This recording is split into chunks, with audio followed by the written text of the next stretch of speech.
National اسپتال میں اس وقت احتجاج جاری ہے اور نیشنل اسپتال کے گارڈز کو تاحال تنخواہیں ادا نہیں کی گئیں اور ان کو بہت زیادہ پریشانی کا سامنا کرنا پڑ رہا ہے۔ آج ہڑتال کر دی گئی ہے، ہڑتال کا اعلان کر دیا گیا اور کام چھوڑ دیا گیا ہے۔ گارڈز یہاں پہ موجود ہیں، بتائیے گا کتنی پریشانی ہے، اب کیا کہا جا رہا ہے، ادھر کیا صورتحال ہے؟ سر یہ میجر صاحب آ کے ہمیں یہی کہتے ہیں کہ 1 ماہ کی آپ کو سیلری ملے گی، لیکن یہ نہیں دیں گے۔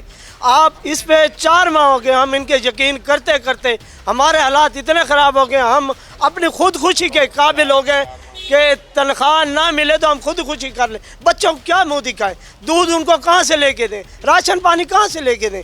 یہ تو اپنی مرضی پہ بیٹھے ہوئے ہیں، وہ چیک لے کے چلے جاتے ہیں یا نہیں جاتے یہ تو ہمیں نہیں پتا، لیکن ہمارے لیے بہت خودکشی کی بات ہے کہ ہم خودکشی کر لیں اور ان کے پاس آئیں تو کیا لے کے منہ آئیں؟ یہ تو کہتے ہیں جی ہمارے پاس کچھ نہیں ہے، ہمارے پاس 100 روپیہ بھی نہیں ہے آپ کو دینے کے لیے، تو کیا کریں سر جی؟ ہماری ریکویسٹ ہے، پھر بھی اپیل کر رہے ہیں کہ ایم ایس صاحب سے اور وی سی صاحب سے کہ ہماری تنخواہ کا مطالبہ کیا جائے۔